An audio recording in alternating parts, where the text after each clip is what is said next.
Earth signs, tingnan po natin kung ano yung mensahe para sa'yo ngayong araw. Keep in mind po na ito ay general reading lamang, so hindi po lahat ay makaka-relate, so be open-minded.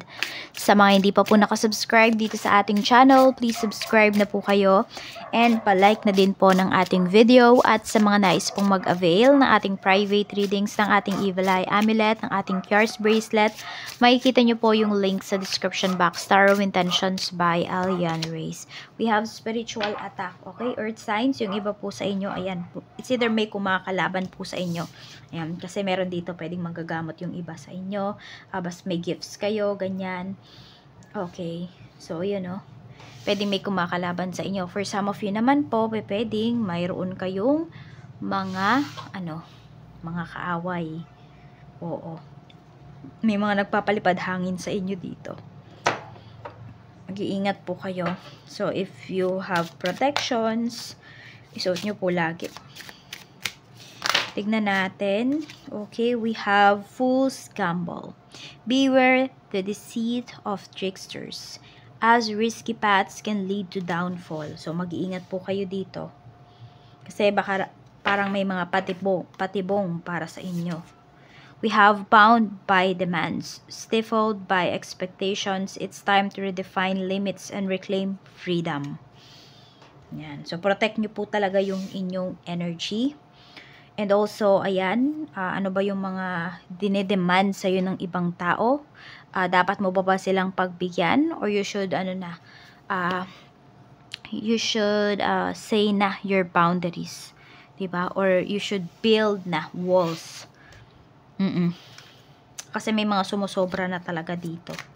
Meron nga dito, tinulungan mo na, ikaw pa yung naging masama. Kaya mag-iingat po kayo.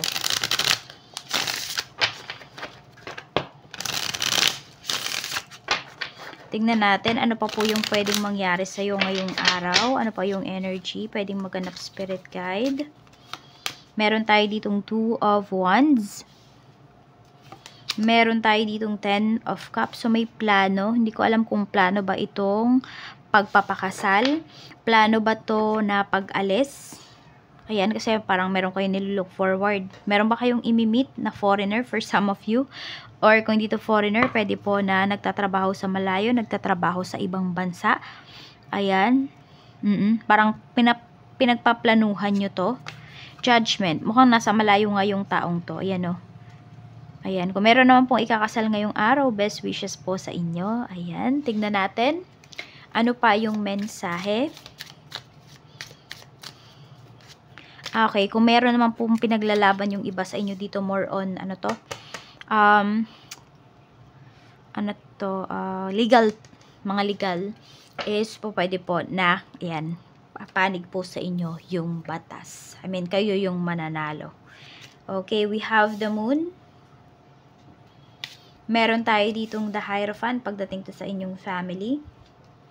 Meron tayo ditong Knight of Cups mo. So, meron bang nirareto sa'yo dito yung family mo? Ayan po. So, ewan ko ba? Hindi ko alam kung nagpas na ba yung iba sa inyo sa kalendaryo. It's either kasi may nananakot sa'yo dito. Sa family members mo, baka di ka na magkaasawa, yung mga ganyan. Or sinasabi naman, kung bata-bata ka pa, tapos nakikita, ang dami-dami mong mga nakakausap, you know, or ang dami nagkakagusto sa'yo, pwedeng tinatakot ka naman na, ganito, ganyan. So, yun. Pero, pwedeng may nagre-reto din dito. Pwedeng family members mo, relatives mo, nireretohan ka dito ng, ayan, makakarelasyon. Tignan natin. Tignan natin. Sa friends naman, we have Temperance.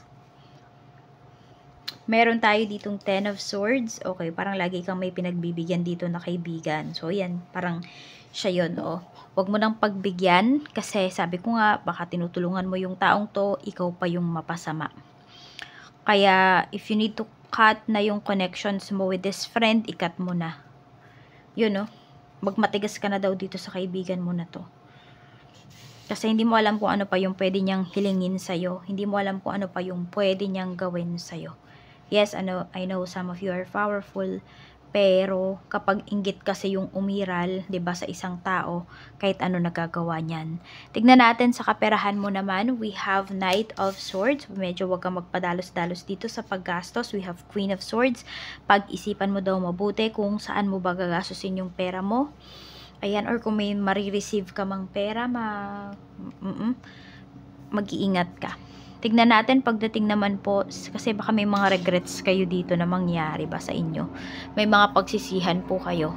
Tignan natin pagdating naman po sa iyong, sa mga nag-apply ng trabaho, 5 of Wands. Medyo mabigat yung sabihin na, ano ba yung tawag doon? Mabigat yung kompetisyon pagdating dito sa trabaho na in-applyan mo. So, tignan natin. The Fool. Yung iba po sa inyo, need nyo nang maghanap pa ng iba pang applyan. Oo, parang huwag kayong mag-stick dito. Kasi walang kasiguraduhan talaga dito. I mean, mas mababa yung chance. Kasi nga, very competitive yung mga nakasabayan mo.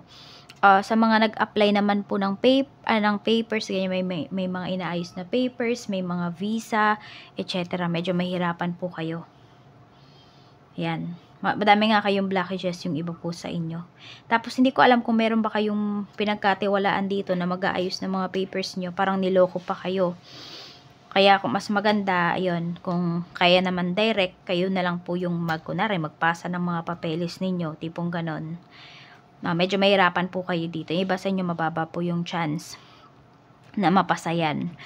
Or ma-approve. Tingnan natin pagdating naman po sa mga sa mga may trabaho pala. We have 4 of Cups. Meron tayo ditong Ace of Wands. Okay, so meron dito parang naboboard kayo pagdating sa trabaho. Pero sinasabihan po kayo dito ni Universe, i-appreciate nyo po kung ano yung meron kayong trabaho ngayon. Oo. Wala naman yung iba naman sa inyo parang hindi naman kayo earth signs nakakaisip ba na lumipat? Ewan ko lang, parang naboboard kayo sa trabaho ngayon. You know, kasi tingnan mo, kung may offer man sa'yo dito, hindi ka naman nakatingin dun sa offer sa'yo eh. Baka may hinihintay ka lang dito pagdating sa trabaho and yet hindi mo pa yun nakukuha. Kaya yung iba sa inyo parang tinatamad kayo. Yan, pwedeng mababalik din naman yung passion mo, yung eagerness mo pagdating dito sa job mo. Kung meron naman po dito gustong mag-start ng negosyo, tignan natin yung negosyo ba na yan yung magpapaunlad sa life ninyo. The Hermit, hindi pa.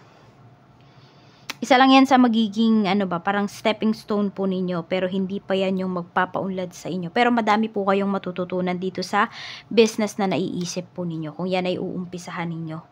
Ang dami yung ang dami yung matututunan. Tignan natin kung pang ilang business mo yung magbibigay talaga sa'yo ng growth. Ang dami. Pang 13. Ayan. Yung iba tuloy, ayan, 9 to 13 na negosyo. Yes, yung iba po talaga, ganyan. Oo, yung parang halos na try na nila lahat ng business, hindi pa rin nila nakukuha kung saan ba talaga sila, para saan ba talaga sila. Pero you have po the ability naman na yumaman ka talaga sa business. Yun nga lang, yung iba po sa inyo, pwedeng yung first try, hindi pa talaga yan yung business na magpapayaman sa inyo. Kaya huwag kayong mawawalan ng pag-asa dito. Tignan natin pagdating naman po sa iyong, ayan, sa mga may current business naman, kamusta yung sales? 9 of Wands. Mukhang madami din kayong kakompetensya dito. Okay naman po. Ayan, lumalaban pa rin naman po yung inyong business. Hindi naman po kayo kulelat ngayong araw na ito. Tignan natin sa mga sa mga single muna tayo. 4 of Swords, okay, marami tayong single dito na like nyo na yung peace of mind ninyo. Parang ayaw nyo na magulong buhay, ayaw nyo na magpapasok ng ibang tao sa life. Sa mga single mom, single dad, mga byudo at byuda po, yung kung meron kayong karelasyon ngayon, tignan natin seryoso ba yan sa inyo, hindi. Actually, iba sa inyo, wala kayong peace of mind sa tao na yan. Ang dami nyong naiisip, seryoso ba talaga siya sa inyo, etc., etc., may iba ba siya, yung mga ganyan. Hindi kayo at peace towards this relationship. It's up to you kung pagpapatuloy nyo ba yan or hindi. Sa mga sa mga sabihin natin, okay, yung mga paparating pa lang naman po para sa inyo. Yung mga paparating, okay, if may paparating, seryoso. Seseryosohin po ba kayo? Page of Cups, hindi rin, pero mas maganda yung intention ng taong to. Sige, kuha pa tayo ng isa pang card. Seseryosohin naman po pala kayo. Kaya lang kasi parang sa umpisa, hindi nyo mafe-feel na seryoso yung tao na yan. Kasi parang palabiro siya. So parang feeling mo ini-adjust ka lang yan. Tingnan natin pagdating naman po sa mga married at saka sa mga in a relationship. We have 5 of Pentacles. May panlalamig tayo dito. We have 3 of Wands. Okay. 3 of Swords. So, pwedeng ganito, nahihirapan yung iba sa inyo pagdating sa life, financially. Tapos, parang pinipigilan kayo kunwari ng asawa nyo na magtrabaho sa ibang lugar, ganyan. Parang nagtatampo siya. Parang pag tinuloy mo, parang nagbabanta, may ganun dito. Kahit sa karelasyon, ganyan din po. So, yan, kung karelasyon nyo pa lang yung taong to, tapos ganyan, pinipigilan kayo na mag-grow, pag-isipan yung mabuti. Kung yan ba yung gusto nyo makasama for life. At kung mag-asawa naman po kayo, ayun, naiisip siguro ng asawa mo na, or pwedeng ikaw yung nakakaisip na pag umalis siya, pag lumayo siya, pwedeng magkaroon ng third party sa relationship ninyo. Sige, yun yung tignan natin. Magkakaroon ba ng third party sa relationship ninyo pag lumayo yung person nyo or pag lumayo kayo? We have Queen of Wands, King of Cups, and we have the Devil. Yes. Magkakaroon nga. Matutukso siya. Kahit pigilan niya po, matutukso pa rin siya.